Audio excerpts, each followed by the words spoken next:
Counsel for the Vice President also said, the Vice President also said, tinanong ka tungkol sa ano ba yung accrual method of accounting.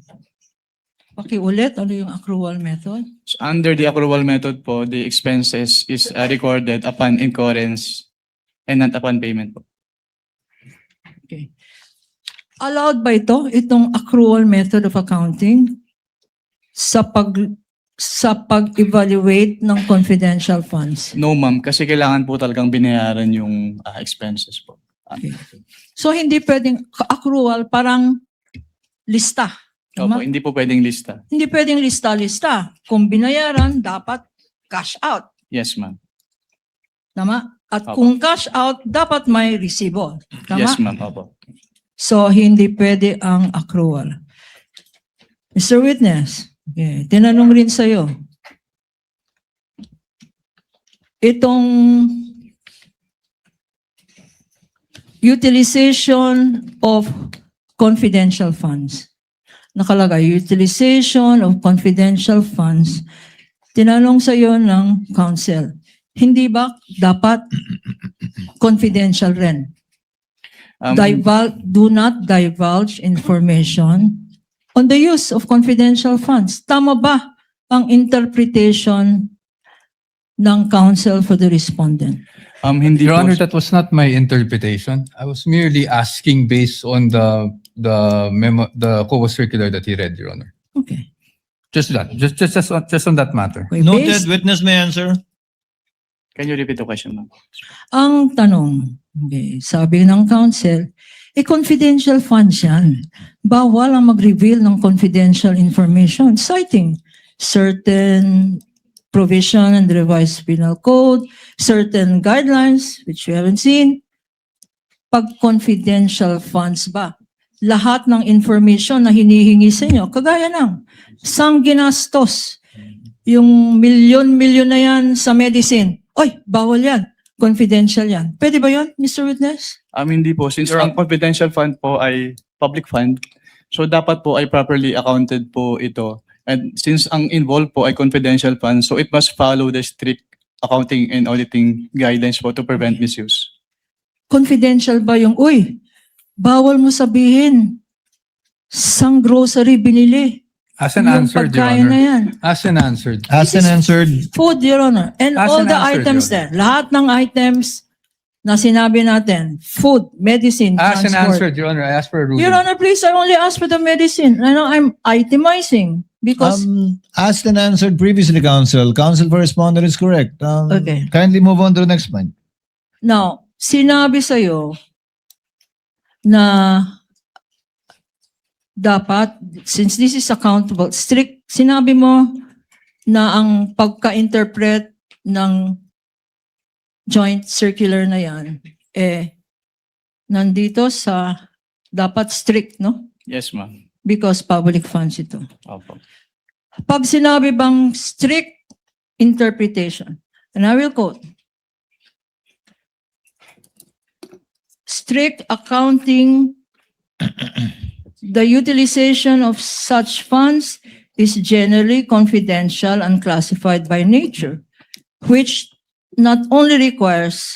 requires not only strong internal controls. Tama? Yes po. Nakita ba natin sa mga dokumento na sinubmit ng Presidente, ng Vice President at ng Secretary of DepEd, nakita ba natin yung mga internal controls? Hindi po. Bakit? Kasi Your since may Honor, mga the witness is incompetent to answer because he only based his audit on the documents provided. He has no knowledge on the internal controls of the Department of Education or the Office of Vice President, Your Honor. Your Honor, internal If the witness controls. knows based on his observation of the documents submitted to him only insofar as that is concerned, Mr. Wamel, you may answer. Since based on the documents po, may mga deficiencies pa rin po na noted. So, it can be inferred na hindi strong yung kanilang internal control. Okay. Ano mga deficiencies na na-notice mo? Yung kanilang mga documents, some of the documents ay hindi compliant dun sa requirements ng Joint Circular 2015-01. Acknowledgement receipts na walang Acknowledgement dates? receipts. Yes po, walang date, yung iba naka-date ng 2023 even if the period covered ay 2022. Liquidating documents para sa submitted 2023 para sa period 2022. May internal control ba yan? Actually, yung nasubmit naman po nila on time yung kanilang liquidation report. Mga acknowledgement receipts na walang signatures. Yes, ma'am. Internal control ba yun? That should have been prevented by a strong internal control. po. Nakalagay rin dito, in this section. Strict auditing rules to prevent mishandling and improper application of the funds. So, sinabi mo na dapat strict ang compliance. Ikaw pa, as a state auditor, meron ka bang discretion sa pag-apply ng rules na to? Can you repeat the question po? Okay. You said that the basis for your evaluation are the express provisions of these rules. Yes, ma'am. Do you exercise any discretion? We exercise po professional judgments. Just kailangan po namin i-evaluate if yung documents ay compliant dun sa requirements. Okay. Professional judgment. Yes, ma'am. But is this judgment based on personal opinion? Hindi po. Is this judgment based on, ayoko yung mukha nitong officer na to? Bias. Is it based on Hindi po. bias? Hindi What po. is it based on? Your professional judgment is based on what? Professional judgment is based on the experience and the applicable laws, rules, and regulations po. Okay. Council also mentioned 3.9, which is confidential expenses. I don't think I mentioned that, Your Honor. Okay. Then I will mention it. Not subject of the Are you cross, Your referring Honor. to, are you referring to the JMC Council? Your Honor, please, accounting, this council asked on how confidential expenses or funds are being accounted for. This is germane to the questions on cross. No, my I question, did not- Council, is what 3.9 are you referring to? 3.9 of what? 3.9 of the joint circular, Your Honor. Is there one? It's a confidential expenses, which says it refers to those expenses pertaining related to surveillance activities in et cetera, Your Honor. Your On Honor, page 3. beyond the scope of the cross, Your Honor. Your Honor, please. He opened the door. He I says did- what door did I confidential open, funds. He says, confidential funds do not disclose information. Your Honor, please, we have to put a limit to at least, apply what is in the rules of court suppletorily, Your Honor. Subject to the discretion of the court, Okay. the redirect and cover matters not covered by the cross. The same is true with your cross counsel later on. We submit, Your Honor. It's, Counsel may proceed with her question. Witness may answer. okay. In confidential expenses 3.9, nakalagay dito, in your evaluation of confidential or liquidation of confidential funds or confidential expenses, nakalagay dito, are intended to support the mandate or operations of the agency, Mr. Witness. Yes, ma'am. Okay, nasa mandato ba ng Office ng Vice President ang magkaroon ng confidential funds? Calls for an opinion, Your Honor, that the witness is not qualified to answer. It's competent, Your Honor. He knows what are allowed, what are not allowed. Objection, Witness is not an expert on the objection is mandate. sustained. Witness is not competent to answer whether or not it is part of the OVP's function, much less a DepEd, to have confidential funds. That he did not see any confidential funds when he was with COA ICFAO does not mean that it is allowed or not allowed. Kindly move on to your next point, Counsel, please. You also mentioned that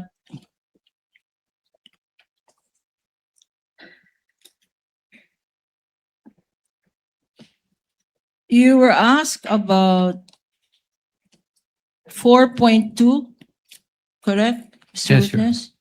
I confirm that. And in 4.2, it says there shall be supported with physical and financial plan, indicating the proposed amount allocated for each program activity and project. Yes, ma'am. Okay. Ito ba ang sinabi ng council Pinakita naman sa'yo yung dokumento. Bakit hindi mo bakit? Why are you saying that there is no indication of what these projects are? What the disbursements pertain to? And what the confidential expense is based on? Why did you say that there is no? Dahil hindi po naka-indicate dun sa kanilang physical and financial plan yung specific confidential activities. Hindi pa pwede ang substantial compliance dyan? Kasi ang requirement po ng joint circular ay strict compliance. Strict, hindi substantial. Okay. Yes, ma'am. Now, in 4.8.5,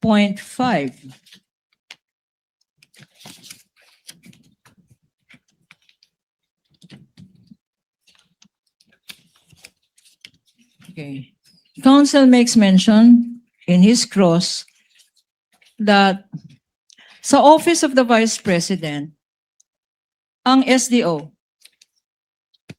Senior Disbursing Officer, Special, SDO IC Acosta, tama? Sa OBP, yes, ma'am. Okay. At sa DepEd, ay ang SDO IC Fajarda, tama? Yes, ma'am. At tama daw, sabi ng council na tama lang talaga na sila yung payees, Yes, ma'am. implying na silang tumanggap. Yes, ma'am. Implying na, ito ba, pag silang tumanggap, sila lang nakakaalam? Hindi po. Hindi. Opo. Kasi based on Bakit? the joint circular, si head of the agency po yung may responsibility to oversee the agency-wide use of the confidential fund and to ensure compliance with the requirements of the joint circular.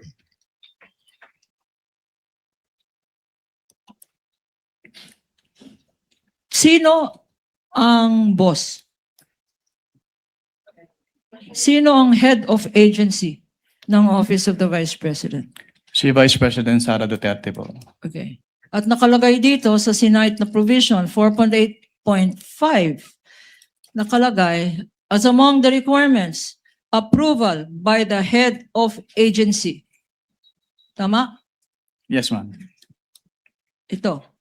At nakita naman natin sa mga documents na present natin, lahat may approval ng head of agency si Sara Duterte. Tama? Yung accomplishment report, yes, Sa ma'am. accomplishment report. Hindi lang sa OVP, sa DepEd. Yes, Meron nakalagay, approved, attested, certified, correct? Sino?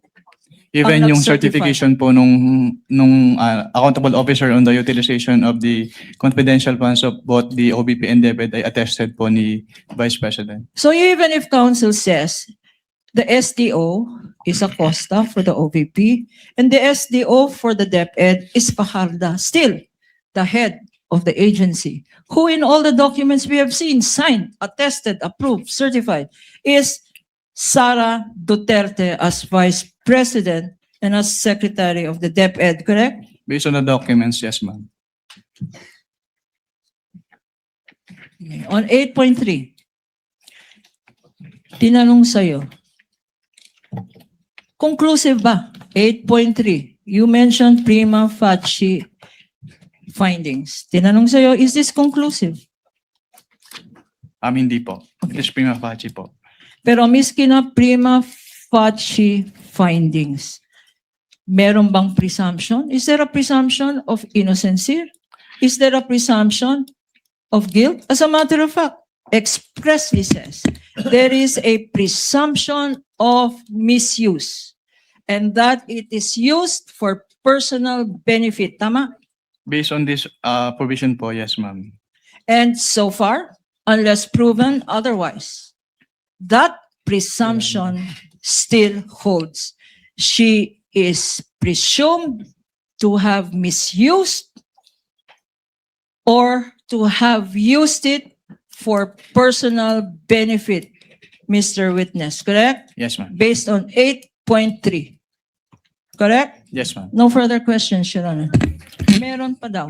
Council recross. Recross just 2 points, Your Honor. Just two quick Council for points. I don't respondent may want to prolong proceed. this. Unang-una sa lahat po, ukol po doon sa acknowledgement receipts pagdating po sa mga undated na nabanggit nyo naman at nasa report nyo naman, you would confirm na sumagot ang OVP pero hindi na niya inabutan ang sagot, or meaning hindi nyo na alam kung sumagot man ang OVP dun sa notice of suspension. Yes po, hindi ko naman naabutan yung So probably for another witness.